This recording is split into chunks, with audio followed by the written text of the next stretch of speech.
Hey, I'm John Cannell, and today on Preppy Kitchen, we're making an easy, delicious brambleberry icebox pie. So let's get started.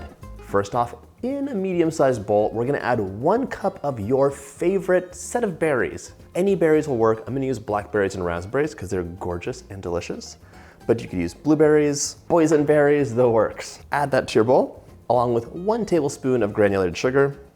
If you give your berries a taste and they're a little bit flat, you could add in like a teaspoon more sugar if you want. This recipe uses the zest and juice of a lemon, but the zest comes later, but you don't want to zest a lemon you've already juiced. So zest it now and we'll save it for a few minutes. This, by the way, is a microplane. It is so handy. It's good for lemon and orange zest and also for hard cheeses too. Save that for later. Give that lemon a cut. Get all the juice, none of the seeds. The lemon is gonna add so much lift and like lovely light flavor. It pairs really well with the berries and that creamy filling. This recipe just so happens to be from the summer chapter of my book, so if you have a copy, turn to page 287 and bake along with me. It's actually a no-bake pie. No bake along with me. Okay, we're gonna give these berries a nice mash so they really mix with the lemon juice and sugar and macerate up. You don't have to liquefy them, just give them a mash. Once you have a delicious berry soup, it's time to add in the remaining ½ cup of berries. This time, you're gonna gently stir them in just so they're coated. This can get set aside while we make our delicious and easy crust. So the crust calls for 20 Biscoff or speculoos cookies. They are delicious with like a spicy brown sugar taste, but I'm gonna weigh this out so you can use something else like graham crackers or ginger snaps if you don't have those. 20 cookies is 157 grams, so something like that. Pop the top on, and we're gonna pulse until we have fine crumbs.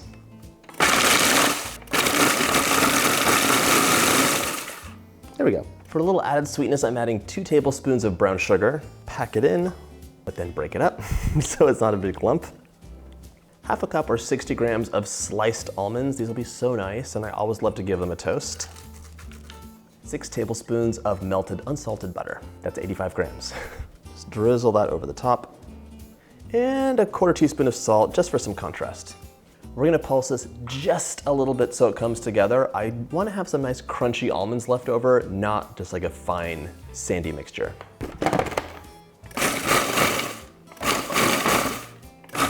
Okay.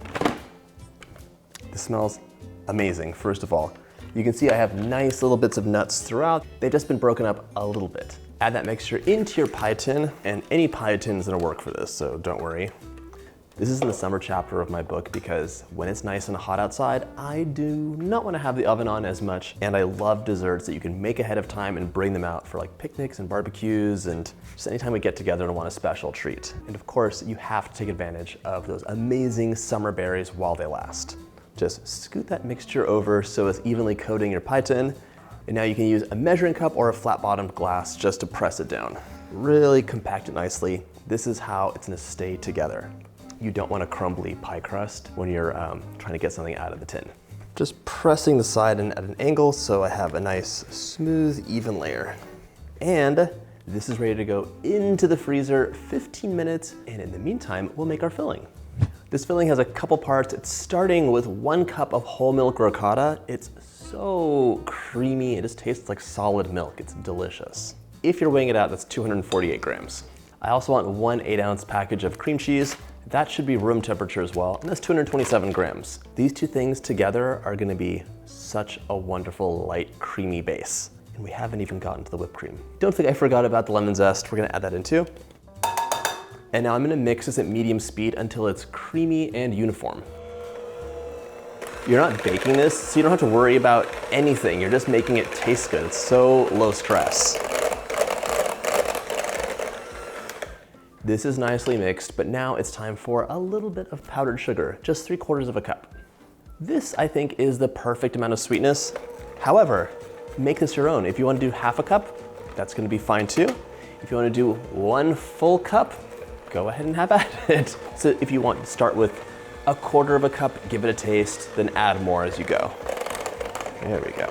Mix this up on medium just for a few seconds until it's worked in and super smooth. This would make such an amazing cake filling, by the way. Ooh.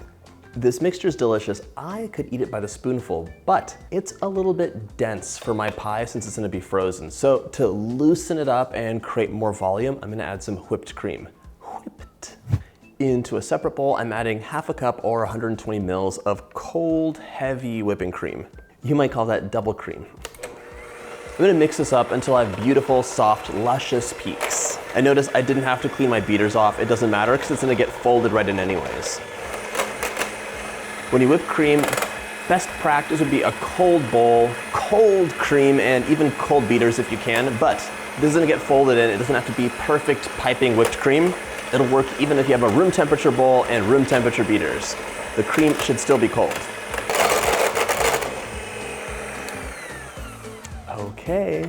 It's a very small amount of cream to be whipping, which is why it just seemed weird. It's like just a little bit of froth in the bowl, but it makes a difference in the recipe. By the way, look at this texture. That's a gorgeous, soft, whipped cream. It makes it just all the more difference in the recipe. Plop that in, and we're gonna gently fold this together. Use your spatula, combine this, try and retain the little bubbles you whipped into the cream, and you'll notice the difference in texture immediately.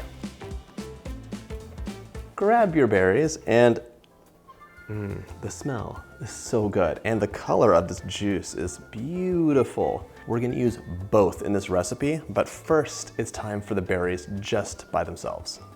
Strain the mixture out into a bowl so we can reserve the juice. Just let it hang out for a second because you don't want a lot of water in this mixture. You want the flavorful, amazing berries. Now, we're gonna add the berries into the mixture and really gently fold things together. I don't wanna end up with like a mushy smoothie. I wanna have big chunks of berries throughout. This berry juice is pure flavor. Pop it into the fridge until you're ready to serve. We're gonna use this at the very end. This is just folded nicely. You don't wanna see a pink uniform surface. It should have little bits of white, creamy bits, dark berries, and some pink bits. Grab your frozen pie crust, and now it's time to spoon this in. Get all that filling out, and then we're gonna give it a quick smooth just so we have an even base for our extra toppings. It looks so pretty, right? I just wanna dive into it, but this has to get popped into the freezer for about 3 hours. It can freeze for longer, but you're gonna freeze it until it's solid and then let it thaw a bit. While it thaws, we'll make our amazing toppings. Aside from tasting delicious, light, refreshing, and amazing, this is the perfect make-ahead dessert. It can be in the freezer for days and days. Just add the toppings right before cutting, and it is gonna be a dreamy, delicious treat. When you're ready to serve, combine 3/4 of a cup of heavy cream and 1/4 cup of powdered sugar. A little vanilla is optional. You can add a teaspoon if you want to kiss, but the flavor is going to come from the berries. Don't forget about all the juices we left in the fridge. Whip on high until you have luscious, soft peaks. It'll just be like a minute. Okay, that looks perfect. Let's assemble our pie.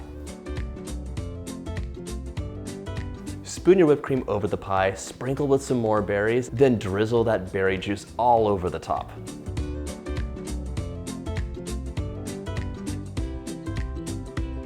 So excited for this bite.